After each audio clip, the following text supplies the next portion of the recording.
అందరికీ నమస్కారం. Welcome to news local. Kapileswaram మండలం కోర్మిల్ గ్రామంలో కొలువైన శ్రీ పల్లాలమ్మ మహాలక్ష్మమ్మ అమ్మవారి జాతర ఉత్సవాలు మంగళవారం వైభవంగా ముగిశాయి. ఏప్రిల్ 17వ తేదీన పెద్ద కోర్మిల్ గ్రామంలో మహాలక్ష్మమ్మ అమ్మవారి జాతర, 27వ తేదీన చిన్న కోర్మిల్ గ్రామంలో పల్లాంబిక అమ్మవారి జాతర మహోత్సవాలు పలు సాంస్కృతిక కార్యక్రమాలతో వైభవంగా నిర్వహించారు. మంగళవారం పెద్ద కోర్మిల్ గ్రామం నుండి అమ్మవారిని చిన్న కోర్మిల్ గ్రామానికి యువకులు ఉత్సాహంగా తోడుకుని రాగా జరిగిన తీర్థ మహోత్సవంతో అమ్మవార్ల జాతర ఉత్సవాలు ముగిశాయి. మహిళలతో సహా భక్తులు భారీగా తరలివచ్చి అమ్మవారిని దర్శించుకున్నారు. భక్తుల దాహర్తిని తీర్చేందుకు చల్లటి మజ్జిగ అందజేశారు. మండపేట నియోజకవర్గ శాసనసభ్యులు వేగుళ్ల జోగేశ్వరరావు అమ్మవారిని దర్శించుకుని మొక్కులు తీర్చుకున్నారు. ఎమ్మెల్యే వేగుళ్ల వెంట మాజీ సర్పంచ్ ఆచంట సత్యనారాయణ, వ్యవసాయ market committee vice chairman Motupalli Bapiraju, school committee chairman Satyolu V V Satyanarayana, TDP గ్రామ అధ్యక్షుడు కొండిన్శెట్టి నాగేశ్వరరావు, కాకులపాటి సుబ్రహ్మణ్యం, మాజీ వార్డు సభ్యులు వెలుగుమంటి యేసుదాసు, సుంకర మణికంఠ, వెలుగుమంటి వీరభద్రం, దొడ్డా యేసు, గంగుమళ్ల ధనరాజు, అధిక సంఖ్యలో ఎన్డీఏ కూటమి నాయకులు పాల్గొన్నారు.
ఇందాక 2 గంటలకు వచ్చింది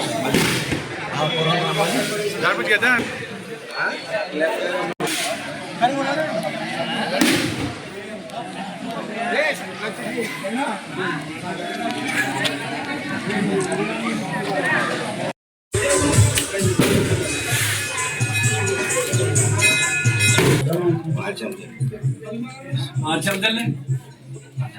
మార్చం